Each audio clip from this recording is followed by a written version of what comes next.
একের পর এক নেতাকর্মী হত্যায় নীরব বিএনপি, তৃণমূলে বাড়ছে হতাশা। 22 জানুয়ারি সিলেট থেকে শুরু হতে পারে তারেক রহমানের নির্বাচনী সফর।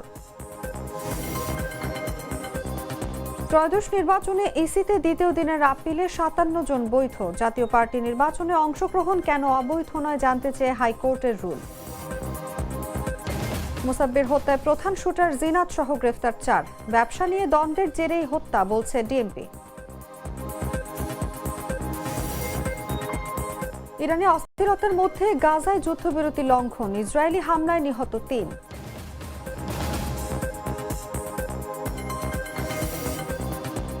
এবং এফএ কাপে 2-0 ব্যবধানে জয় লেস্টার সিটির। চেলটেনহ্যামকে হারিয়ে চতুর্থ রাউন্ডে হামজারা।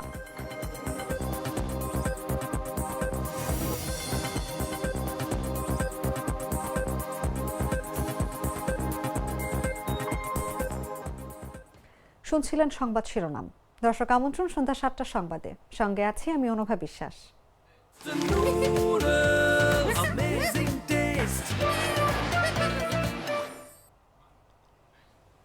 চলে যাই পুরোপুরি সংবাদে।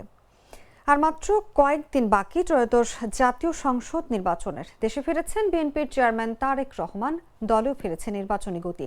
কিন্তু মাঠ পর্যায়ে একাধিক হামলা ও হত্যাকাণ্ডে আতঙ্কিত ও হতাশ তৃণমূলের নেতাকর্মীরা।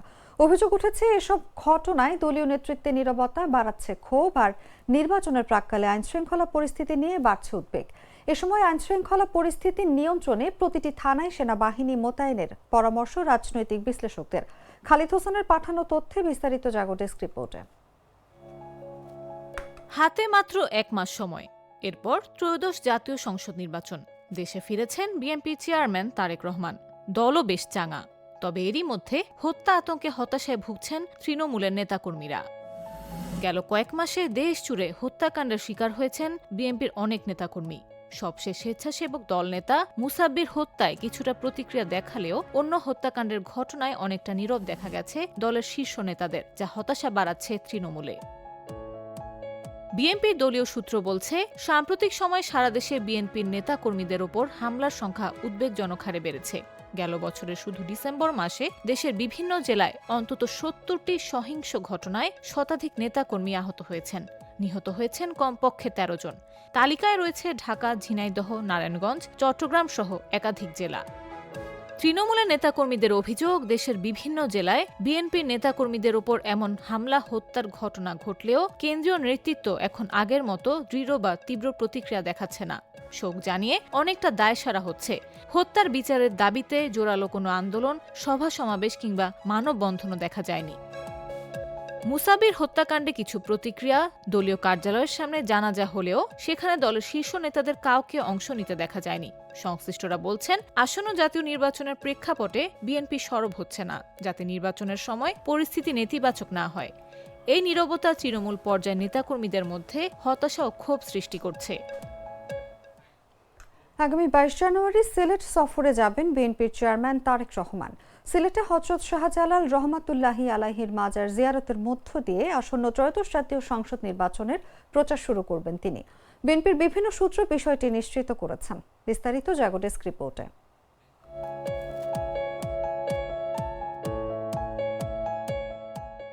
রোববার থেকে উত্তরবঙ্গ সফরের ঘোষণা দিলেও সফরের একদিন আগে বিএনপির চেয়ারম্যান তারেক রহমানের সেই সফর বাতিল করা হয়। কারণ হিসেবে দলের মহাসচিব মির্জা ফখরুল ইসলাম জানান, নির্বাচন কমিশনের অনুরোধে তারেক রহমানের উত্তরাঞ্চল সফর স্থগিত করা হয়েছে। রাজনৈতিক দল ও প্রার্থীদের জন্য নির্বাচনী আচরণবিধি অনুযায়ী নির্বাচনের প্রতীক বরাদ্দের আগ পর্যন্ত কোনো ধরনের সভা সমাবেশ বা ভোট চাওয়ার ক্ষেত্রেও বিধিনিষেধ রয়েছে, যে কারণে উত্তরের জেলা বগুড়া সহ বিভিন্ন জায়গায় তারেক রহমানের আগমন উপলক্ষে প্রস্তুতি নেয়ার পরও সেই কর্মসূচি স্থগিত করা হয়। নির্বাচন কমিশনের ঘোষিত তফসিল অনুযায়ী আগামী 21 জানুয়ারি প্রার্থীদের প্রতীক বরাদ্দ দেবে নির্বাচন কমিশন। আর প্রতীক বরাদ্দের পরই আনুষ্ঠানিকভাবে প্রচারণা শুরু করতে পারবে রাজনৈতিক দলগুলো ও স্বতন্ত্র প্রার্থীরা। এদিকে আগামী ২২ তারিখ থেকে তিনি তার পরিকল্পনা নিয়ে সারা দেশের মানুষের কাছে যাবেন বলে জানিয়েছেন তারেক রহমান। শনিবার ঢাকায় বিভিন্ন গণমাধ্যমের সম্পাদক ও সিনিয়র সাংবাদিকদের সাথে মতবিনিময় সভায় একথা বলেন তিনি। বিভিন্ন সূত্র বলছে, আগামী ২২শে জানুয়ারি সিলেট থেকে শুরু হতে পারে তারেক রহমানের নির্বাচনী সফর। বাংলাদেশের রাজনৈতিক সংস্কৃতিতে সিলেট থেকে নির্বাচনী প্রচারণা শুরু করা একটি তাৎপর্যপূর্ণ ঘটনা। হযরত শাহজালাল রহমাতুল্লাহ আলাইহির মাজার জিয়ারতের মাধ্যমে সফর শুরু করলে তা ধর্মীয় অনুভূতি, ঐতিহ্য ও ঐক্যের বার্তা দেয় বলে ধারণা করা হয়। অতীতেও অনেক দলের শীর্ষ নেতা সিলেট থেকেই নির্বাচনী প্রচারণা শুরু করেন। নিউজ ডেস্ক, জাগো নিউজ। ত্রয়োদশ জাতীয় সংসদ নির্বাচনে মনোনয়নপত্র বাছাইয়ে রিটার্নিং কর্মকর্তার সিদ্ধান্তের বিরুদ্ধে আপিলের পর দ্বিতীয় দিনে নির্বাচন কমিশন ৭০ জনের শুনানি করেছে। তাদের মধ্যে ৫৭ জনের আপিল মঞ্জুর হয়েছে। রোববার বিকেল ৫টায় শুনানি শেষে এই তথ্য জানা যায়। ইসি সূত্রে জানা যায়, নানা কারণে ৭ জনের আপিল না মঞ্জুর করা হয়েছে এবং ৬ জনের আপিল পেন্ডিং রাখা হয়েছে। পেন্ডিং তালিকায় থাকাদের বিভিন্ন সময় দেওয়া হয়েছে। এছাড়া শনিবার বিবেচনাধীন থাকা মুন্সিগঞ্জ ৩ আসনের স্বতন্ত্র প্রার্থী ও জেলা বিএনপির সদস্য সচিব মহিউদ্দিনের আপিল মঞ্জুর হয়েছে আজ। ইসিতে শনিবার সকাল ১০টা থেকে শুনানি শুরু হয়েছে, চলবে আগামী ১৮ জানুয়ারি পর্যন্ত। প্রথম দিন ১ থেকে ৭০ নম্বর এবং দ্বিতীয় দিন ৭১ থেকে ১৪০ নম্বর আপিলের শুনানি অনুষ্ঠিত হয়েছে। আগামীকাল সোমবার ১৪১ থেকে ২১০ নম্বর আপিল এবং মঙ্গলবার ২১১ থেকে ২৮০ নম্বর আপিলের শুনানি অনুষ্ঠিত হবে।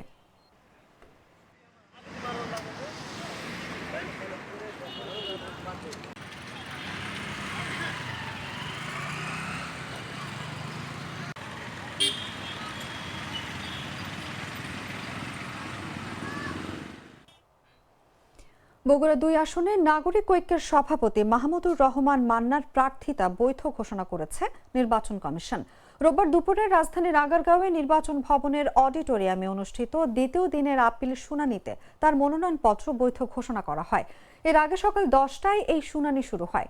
সংশ্লিষ্ট রিটার্নিং কর্মকর্তা জানান, বগুড়া ২ আসনের প্রার্থী মাহমুদুর রহমান মান্নার হলফনামায় নানা অসঙ্গতি ছিল। হলফনামায় ফৌজদারি মামলার কোনো তথ্য দেননি তিনি। আজকে যে কারণে আমাকে এখানে আসতে হয়েছে, আমার দুজন আইনজীবী সবাই আপনারা ছিলেন, তাদেরকে তারা এসছে। এটা খুবই একটা সিম্পল ব্যাপার ছিল।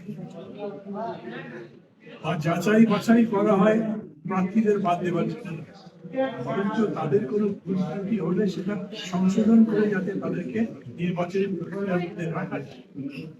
এই জন্যে সংশোধন করবার সুযোগ অন দ্য স্পট আছে, এমনকি সময় দেওয়া যায়, এমনকি এফিডেভিট, যেটা হলফনামা শপথ করে বলে, সেটাতেও যদি কোনো ভুল থাকে সেটাতে আবার আপনার সাপ্লিমেন্টারি এফিডেভিট দেওয়ার সুযোগ আছে। জাতীয় পার্টি জিএম কাদের এবং জাতীয় পার্টির আনিসুল ইসলাম মাহমুদ ও জেপির আনোয়ার হোসেন মঞ্জুর নেতৃত্বাধীন জাতীয় গণতান্ত্রিক ফ্রন্ট প্রার্থীদের ত্রয়োদশ জাতীয় সংসদ নির্বাচনে অংশগ্রহণ থেকে বিরত রাখার নির্দেশ দেন। নির্দেশ কেন দেয়া হবে না তা জানতে চেয়ে রুল জারি করেছেন হাইকোর্ট। একই সঙ্গে ওইসব প্রার্থীর প্রার্থিতা বাতিল প্রশ্নেও রুল জারি করেছেন আদালত। রোববার হাইকোর্টের বিচারপতি রাজিক আল জলিল ও বিচারপতি মোহাম্মদ আনোয়ারুল ইসলামের সমন্বয়ে গঠিত বেঞ্চ এই আদেশ দেন। আদালতে আজ রিটের পক্ষে শুনানিতে অংশ নেন আইনজীবী এএসএম শাহরিয়ার কবির। এর আগে গেল ৭ জানুয়ারি ত্রয়োদশ জাতীয় সংসদ নির্বাচনে জাতীয় পার্টি জিএম কাদের এবং জাতীয় পার্টির আনিসুল ইসলাম মাহমুদ ও জেপির আনোয়ার হোসেন মঞ্জুর নেতৃত্বাধীন জাতীয় গণতান্ত্রিক ফ্রন্ট প্রার্থীদের অংশগ্রহণ থেকে বিরত রাখার নির্দেশনা চেয়ে রিটের শুনানি অনুষ্ঠিত হয়। এ সংক্রান্ত বিষয়ে আরও শুনানির জন্য আজ ১১ জানুয়ারি পর্যন্ত স্ট্যান্ড ওভার করেন হাইকোর্ট। তারই ধারাবাহিকতায় আজ সেটি শুনানি ও আদেশ দেওয়া হয়।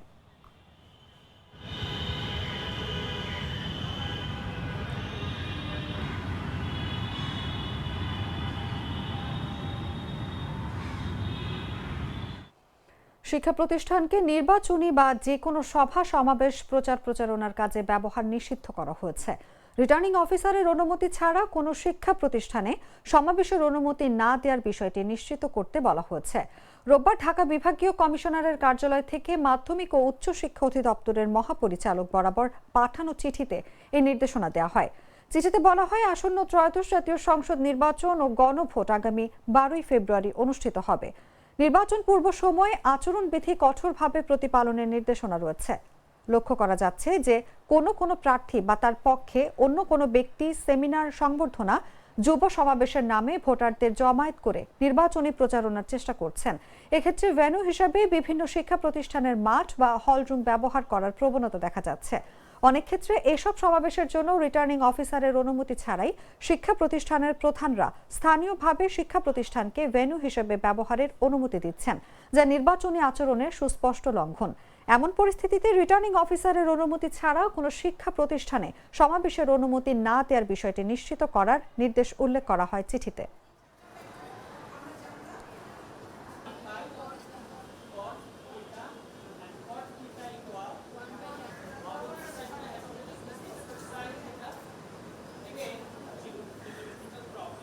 রোজকার সাধারণ খাবার এখন হবে অসাধারণ। প্রাণ স্বাদের মশলা, স্বাদ বাড়ায়, ঘ্রাণ ছড়ায়। রাজধানীর কারওয়ান বাজারে ব্যবসা নিয়ে দ্বন্দ্বের জেরে ঢাকা মহানগর উত্তর স্বেচ্ছাসেবক দলের সাবেক সদস্য সচিব আজিজুর রহমান মুসাব্বিরকে হত্যা করা হয়েছে বলে জানিয়েছেন ডিএমপির ডিবি প্রধান মোহাম্মদ শফিকুল ইসলাম।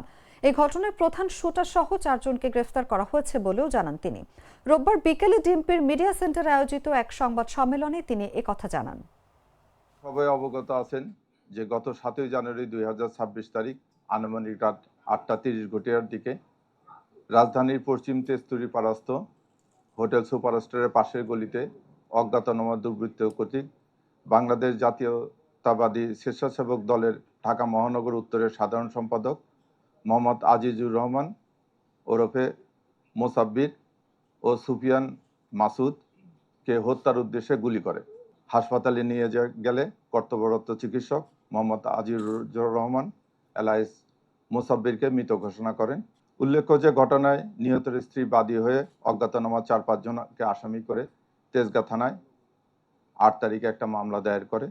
পরবর্তীতে মামলাটি নিবিড় তদন্তের জন্য ঢাকা মহানগর গোয়েন্দা পুলিশের নিকট হস্তান্তর করা হয়। তা আসামিদেরকে শনাক্ত, গ্রেপ্তার এবং হত্যার মোটিভ উদ্দেশ্যে কাজ শুরু করে। এই অভিযান পরিচালনা করে এই হত্যার সাথে সংশ্লিষ্ট 2 জন শুটারের একজন জিনাত পিতা আব্দুর রশিদ, তাকে গ্রেপ্তার করা হয়। ঘটনার মূল সমন্বয়কারী মোহাম্মদ বিল্লাল হোসেন পিতা শহীদুল্লাহ, তাকে গ্রেপ্তার করা হয়। পাশাপাশি শহীদুল্লাহর ভাই আব্দুল কাদির, তাকে গ্রেপ্তার করা হয়। এবং কক্সবাজারের টেকনাফে বাড়ির উঠানে খেলার সময় মিয়ানমার সীমান্ত থেকে ছোড়া গুলিতে আহত শিশুটি এখনো বেঁচে আছে। তাকে চিকিৎসার জন্য চট্টগ্রাম মেডিকেল কলেজ হাসপাতালে নিয়ে যাচ্ছেন স্বজনরা। শিশুটির চাচা শওকত বিষয়টি নিশ্চিত করেছেন। শিশুটি এখনো বেঁচে আছে নিশ্চিত করে তিনি বলেন, শিশুটিকে নিয়ে তারা চট্টগ্রাম মেডিকেল কলেজ হাসপাতালে যাচ্ছেন। এর আগে রোববার সকালে উঠোনে খেলার সময় শিশুটি মাথায় গুলিবিদ্ধ হয়। গেল 4 দিন ধরে টেকনাফের ওয়াইকাঙ্গের ওপারে রাখাইন সীমান্তে ব্যাপক হারে গোলাগুলি ও বোমা বিস্ফোরণ হচ্ছে।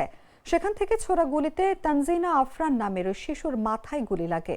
শিশুটি টেকনাফের ওয়াইকাং 3 নম্বর ওয়ার্ডের জসিম উদ্দিনের মেয়ে। সে ওয়াইকাং লম্বা বিলের হাজী মোহাম্মদ হোসেন সরকারি প্রাথমিক বিদ্যালয়ের 3য় শ্রেণীর শিক্ষার্থী।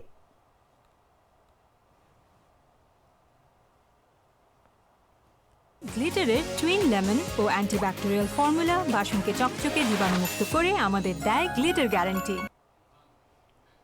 জানাবো আন্তর্জাতিক সংবাদ।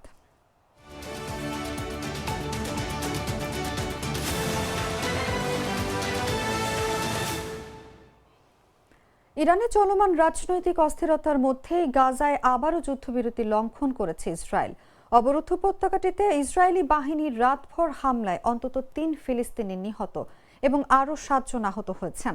কাতার ভিত্তিক সংবাদ মাধ্যম আল জাজিরা জানিয়েছে, রোববার ভোর পর্যন্ত দক্ষিণ গাজার রাফা ও খান ইউনিস, গাজা শহরের দক্ষিণ পূর্বাঞ্চলের জেইতুন এলাকা এবং অবরুদ্ধ উপত্যকার আরও কয়েকটি পাড়া মহল্লায় হামলা চালিয়েছে ইসরায়েল। এদিন খান ইউনিসে হাসপাতালে নেয়ার পথে এক ফিলিস্তিনিকে লক্ষ্য করে ইসরায়েলি কোয়াডকপ্টার ড্রোন থেকে গুলি চালানো হয়। এতে ওই ব্যক্তি ঘটনাস্থলেই মারা যান। অন্যদিকে ফিলিস্তিনি বার্তা সংস্থা ওয়াফা জানায়, গাজা শহরের জেইতুন এলাকার পূর্ব দিকে ইসরায়েলি সেনাদের গুলিতে আরও 2 ফিলিস্তিনি নিহত হন। ওয়াফা আরও জানায়, গাজা শহরের তুফা ও জেইতুন এলাকার পূর্বাংশে গোলাবর্ষণ এবং সামরিক যান থেকে ব্যাপক গুলি চালানো হয়েছে। পাশাপাশি মধ্য গাজার বুরেইজ শরণার্থী শিবিরের পূর্বাঞ্চল এবং উত্তর গাজার জাবালিয়া ও বেইত লাহিয়ায় ইসরায়েলি যুদ্ধ বিমান থেকে হামলা চালানো হয়। উত্তর উপকূলীয় এলাকায় ইসরায়েলি নৌযান থেকেও গোলা বর্ষণের খবর পাওয়া গেছে। এদিকে ইরানে সরকার বিরোধী বিক্ষোভ অব্যাহত রয়েছে। যুক্তরাষ্ট্র ও ইসরায়েলের মদতে এই বিক্ষোভ সহিংসতা চালানো হচ্ছে বলে অভিযোগ করেছে তেহরান।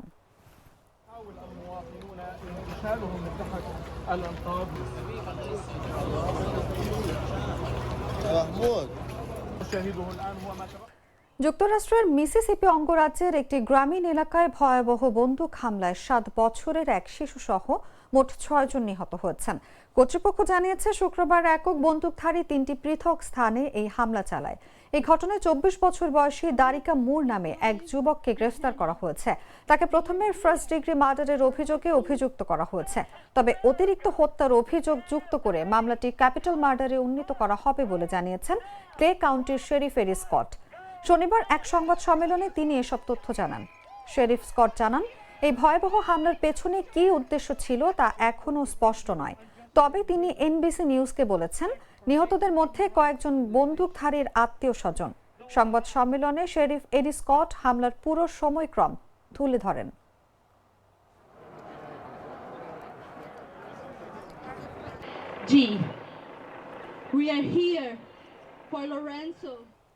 সংবাদ শেষ করব খেলার খবর জানিয়ে।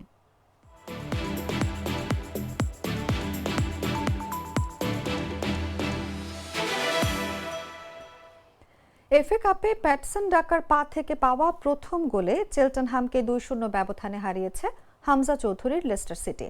এই জয়ে তারা পৌঁছে গেছে চতুর্থ রাউন্ডে। এই ম্যাচে লেস্টারের অধিনায়ক ছিলেন বাংলাদেশের হামজা চৌধুরী। 2021 সালে এফএ কাপ চ্যাম্পিয়ন লেস্টার সিটিতে জাম্বিয়ার স্ট্রাইকার প্যাটনসন ডাকা যোগ দিয়ে 5টি মৌসুমে ও 8 ম্যাচ খেলে অবশেষে দেখা পেলেন এই প্রতিযোগিতায় গোলের। 23 মিনিটে ডাকা বক্সের ধার থেকে বলকে নিচের কোণে সরাসরি পাঠিয়ে লেস্টারের হয়ে গোলের খাতা খুলেন। এরপর স্টেফি মাভিদিদি বিরতির ঠিক আগে এক চমৎকার একক প্রয়াসে দ্বিতীয় গোল যোগ করেন 45 মিনিটে। দ্বিতীয়ার্ধে চেলটেনহামের জর্ডান থমাসের চিপ শট নিয়ন্ত্রণে আনেন লেস্টারের গোলকিপার বোগোভিচ। এর বাইরে খুব একটা আক্রমণ করতে পারেনি চেলটেনহাম। অন্যদিকে লেস্টার তৃতীয় গোলের চেষ্টা চালালেও শেষ মুহূর্তে 2টি গুরুত্বপূর্ণ সেভ করেন জর্ডান আয়ো এবং অলিভার স্কিপের শট থেকে।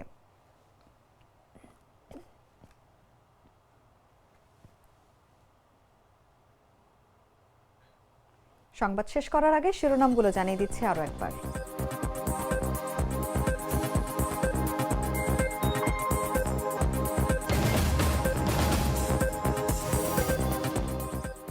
একের পর এক নেতাকর্মী হত্যায় নীরব বিএনপি, তৃণমূলে বাড়ছে হতাশা। 22 জানুয়ারি সিলেট থেকে শুরু হতে পারে তারেক রহমানের নির্বাচনী সফর। ত্রয়োদশ নির্বাচনে ইসিতে দ্বিতীয় দিনের আপিলের 57 জন বৈধ। জাতীয় পার্টি নির্বাচনে অংশগ্রহণ কেন অবৈধ নয় জানতে চেয়ে হাইকোর্টের রুল। মোসাব্বির হত্যায় প্রধান শুটার জিনাত সহ গ্রেফতার 4। ব্যবসা নিয়ে দ্বন্দ্বের জেরে হত্যা বলছে ডিএমপি। ইরানে অস্থিরতার মধ্যে গাজায় যুদ্ধবিরতি লঙ্ঘন, ইসরায়েলি হামলায় নিহত 3।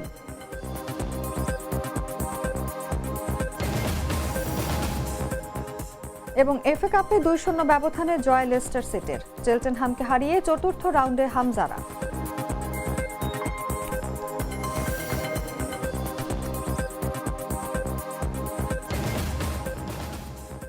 দর্শক, এই ছিল এখনকার মতো। প্রতি মুহূর্তে সর্বশেষ খবর জানতে ভিজিট করুন jagunews24.com। ফলো করুন আমাদের ভেরিফাইড ফেসবুক পেজ এবং সাবস্ক্রাইব করুন জাগো নিউজের ইউটিউব চ্যানেল। ধন্যবাদ সবাইকে।